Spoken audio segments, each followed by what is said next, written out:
সাধারণ মানুষের কাছে খুবই সাধারণ। রুট ক্যানেলের নাম শুনলেই মানুষ ভয় পায়, কারণ লোকেরা মনে করে এটি খুব বেদনাদায়ক পদ্ধতি হবে।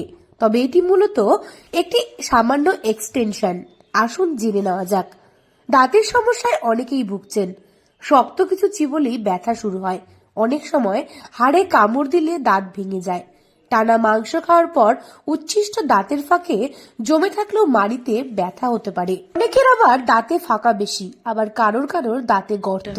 এটা অ্যাকচুয়ালি রুট ক্যানাল ট্রিটমেন্ট বলে আমাদের ডেন্টালের পরিভাষায়। অ্যাকচুয়ালি কারো কোনো দাঁতে আর কি স্পেশালি ডিকেট যদি হয়, ডিকেট ইন দ্য সেন্স অনেকভাবে ডিকেটের জন্য যে ক্যাভিটি হয় দাঁতে বা ফুটো হয় বাংলায় যদি আমরা বলি, তাহলে সেক্ষেত্রে তো এবার যেগুলো ক্ষেত্রে দেখা যায় যে ক্যাভিটিটা এক্সেস, মানে দাঁতের তিনটে লেয়ার, উপরে এনামেল থাকে, তার নিচে ডেন্টিন, তার নিচে পাল্প থাকে, টেরিজ আর কি পাল্প অব্দি পৌঁছে যায় আর কি।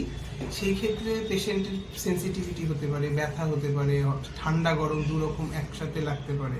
আবার অনেকের দাঁত ভেঙে যায় সামনের দিকে স্পেশালি। রুট ক্যানাল মানে ভেতর থেকে পাল্পটাকে বের করে দেওয়া, মানে যদি আমি বাংলাতে বলি তো সেই করে তার উপরে আমরা অনেক সময় তার দাঁতের উপর ক্যাপ লাগিয়ে দাঁতটাকে সেভ করার চেষ্টা, মানে একটা।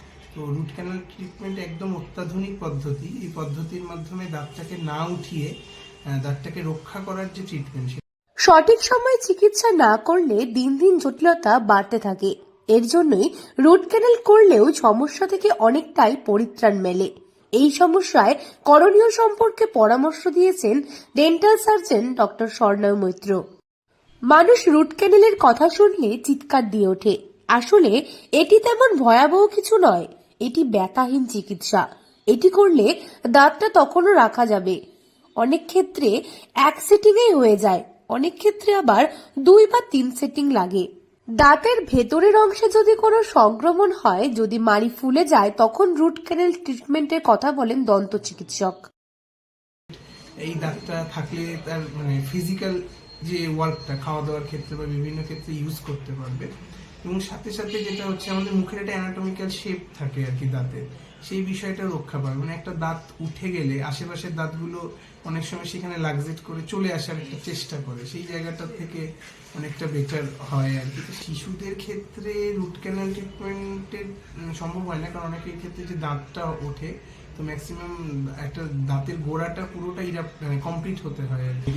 তাই সেক্ষেত্রে আমরা আরসিটি করি না, সেক্ষেত্রে এই রকম টাইপেরই আরও একটা ট্রিটমেন্ট আছে, সেটাকে বলা হয় পালপ্যাক্টমি। হ্যাঁ, সেই পালপ্যাক্টমির মাধ্যমে দাঁতটাকে অবশ্যই রক্ষা করা সম্ভব। দাঁতের গোড়ায় থাকা রক্তনালী এবং স্নায়ুর মধ্যবর্তী অংশ সংক্রমণের জেরে স্ফীত হয়ে যায়। দাঁত বাঁচাতেই তখন রুট ক্যানেল ট্রিটমেন্টের পরামর্শ দেওয়া হয়।